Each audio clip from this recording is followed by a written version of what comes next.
236 years ago, a man in a powdered wig stood on a wooden balcony in New York City. His name was George Washington, the first president of a fragile new republic. He placed his hand on the Bible, looked out at a crowd that still smelled of revolution, and swore an oath that would echo for centuries. That moment wasn't about power. It was about a promise, that leadership could exist without a crown, and that freedom could govern itself. In 1789, the presidency wasn't a throne. It was a responsibility. The early presidents were not global icons. They were caretakers of an idea, men who returned to their farms after their duty was done. Thomas Jefferson, James Madison, John Adams, they saw the office not as fame, but as service. The White House was just a symbol, but its meaning was immense. One person, chosen by the people, trusted to hold the balance of democracy. Then the 19th century arrived, and with it, the test of unity. America grew vast, divided by expansion, wealth, and slavery. The same union that Washington built began to fracture. At the center stood Abraham Lincoln, tall, solemn, and weary. When he spoke at Gettysburg, it wasn't about victory, it was about purpose. His words turned the presidency into something spiritual, not command, but compassion, not rule, but redemption. Lincoln proved that leadership is not measured by how many obey, but by how deeply a nation heals. The Civil War ended, but the scars it left behind changed the office forever.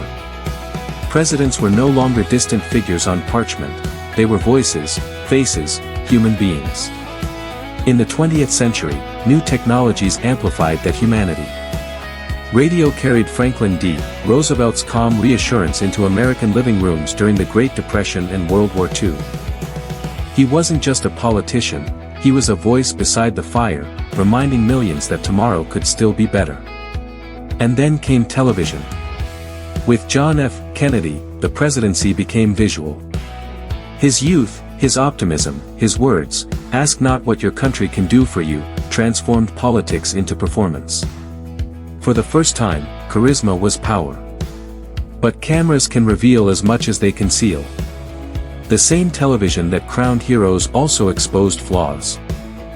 Vietnam, Watergate, scandal, and distrust, the image of the presidency cracked.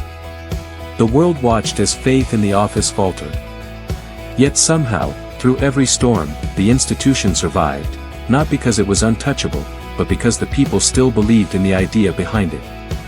The idea that one voice, for 4 years at a time, could still shape a nation's destiny. The 21st century changed everything again. The internet arrived, and suddenly the Oval Office wasn't marble and silence, it was pixels and noise.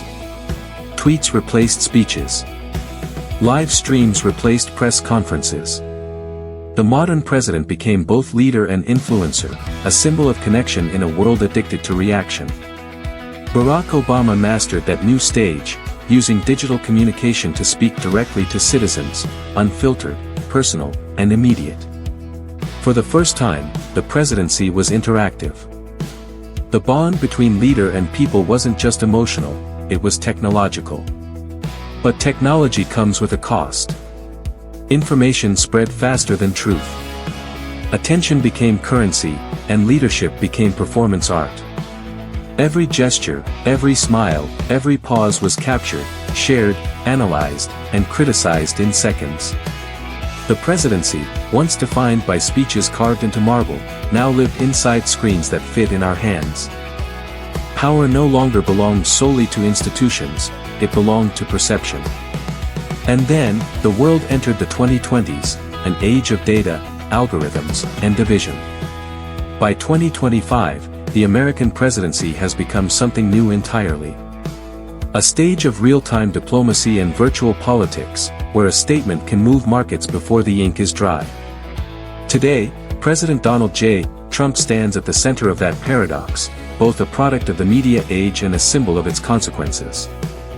He governs in a world where borders are digital, and every decision is streamed, recorded, and dissected by millions. Yet even in this world of artificial intelligence and instant outrage, something ancient remains. The oath. The Bible.